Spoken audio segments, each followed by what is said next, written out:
Doctor A के द्विवेदी मेरे साथ में मौजूद हैं, आयुष डिपार्टमेंट के मेंबर भी हैं। सर कहते हैं, मैं बहुत सिंपल से सवाल पूछूंगा, बहुत सिंपल सा सवाल है। आयुर्वेद और एलोपैथी के बीच में अगर हम कंपैरिजन करते तो वो कहते हैं कि सर होम्योपैथी बड़ा स्लो चलता है। भाई, एक तो आपने हमको मंच पे बोलने का अवसर दिया, उसके लिए मैं बहुत सारा धन्यवाद देना चाहता हूँ। और आपने जो प्रश्न पूछा है, वास्तव में ये सभी देशवासियों का प्रश्न है, सभी दर्शकों का प्रश्न है, सभी मरीजों का प्रश्न है। तो आपने बोला जरूर कि ये बहुत सरल प्रश्न है, लेकिन ये बहुत कठिन प्रश्न है। इसको मैं समझाना चाहूँगा लोगों को। होम्योपैथी बहुत तीव्र, मतलब तेजी से असरकारक चिकित्सा प्रणाली है, लेकिन मरीज जब तक होम्योपैथी चिकित्सक के पास पहुंचता है तो उसकी बीमारी इतनी गंभीर हो जाती है, इतनी जीर्ण हो जाती है, इतनी पुरानी हो जाती है कि उसको ठीक होने में समय लगता है। वास्तव में अगर मैं बात करूँ, आपको बतौर एग्जाम्पल बता रहा हूँ, जैसे अस्थमा की अगर मैं बात करूँ या गठिया की बात करूँ, तो हमारे पास जब मरीज आता है उसको 15 साल से अस्थमा हुआ रहता है, 15 साल से गठिया हुआ रहता है।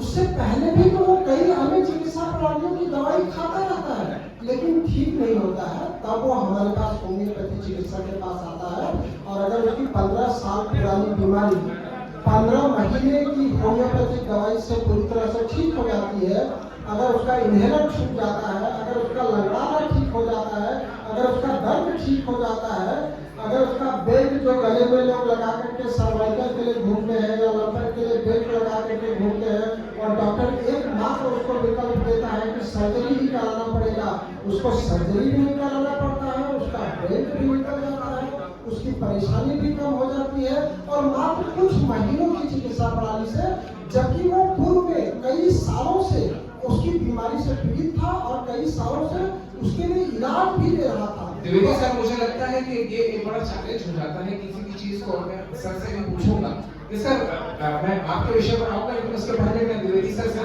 चर्चा चल रही है तो थोड़ा सा हल्का बढ़ा लेते। सर होम्योपैथ के पास जाएंगे या डॉक्टर के पास जाएंगे? डॉक्टर के पास जाएंगे, कारण बताइए सर। और जवाब में सर से ही पूछूंगा।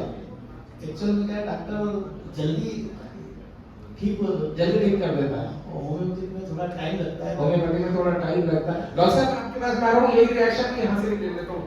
सर आशिया तो बनाते हैं, जब बीमार पड़ते हैं तो इलाज करने कहाँ जाते हैं? बट ऑब्वियसली कि लोग डॉक्टर के पास जाना चाहिए। तो द्विवेदी सर हमें समझा रहे हैं कि ये पद्धति ऐसी है कि जिसमें धीरे धीरे काम होता है, लेकिन जड़ से निकल जाती है। नहीं, बात उनकी बहुत सही है, लेकिन आज के डेट में हर एक ये भागती हुई जिंदगी में कोई भी उतना इंतजार नहीं करना चाहता, और हर किसी को है कि प्रॉम्प्ट एक्शन चाहिए, और लोग चाहते हैं कि वो जल्दी उनको रिलीफ मिले। द्विवेदी सर, मैं बहुत खुश हूँ मैं इन दोनों के बोलने से। इससे पूर्व का अगर आप सेशन देखें तो राजेंद्र शुक्ला जी बोल रहे थे, जो हमारे उप मुख्यमंत्री भी हैं और चिकित्सा विभाग के मंत्री भी हैं, वो बोल रहे थे कि मोदी जी ने 5 लाख तक का सबको मेडिकल बीमा दे दिया है। अब वो 5 लाख का उसके पास मेडिकल बीमा है, आपने कोई प्राइवेट बीमा ले रखा है, तो आप सबसे पहले बड़े अस्पताल में जाओगे ही ना, उसमें क्या परेशानी है? अब देखिए, किसी को पहली बार जब पथरी होता है, उसके सोनोग्राफी रिपोर्ट में आ जाता है कि पथरी हो गया, डॉक्टर के पास जाता है, बोले डॉक्टर साहब पेट दर्द हो रहा था, मैंने सोनोग्राफी करा, उसमें पथरी बता। डॉक्टर साहब उसको खुशी खुशी बताते हैं कि आज एडमिट हो जाओ और ऑपरेशन करते हैं, छोटा सा ऑपरेशन रहेगा, पथरी निकल जाएगा, एक ही दिन अस्पताल में एडमिट होना पड़ेगा। वो मरीज बहुत खुश हो जाता है कि एक दिन मात्र अस्पताल में रहना पड़ेगा, मेरा पथरी निकल जाएगा। अगले दिन वो शहर के सबसे बड़े अस्पताल में जाता है, प्राइवेट रूम लेता है या डिलक्स रूम लेता है, वहाँ एडमिट हो जाता है, उसका ऑपरेशन हो जाता है, पथरी निकल जाती है। सारे इष्ट मित्रों को फोन पर बता देता है कि मुझे पथरी हुआ था, मैं यहाँ अस्पताल में गया था, मेरा ऑपरेशन हो गया, बहुत आसानी से डिस्चार्ज हो गया। 6 महीने बाद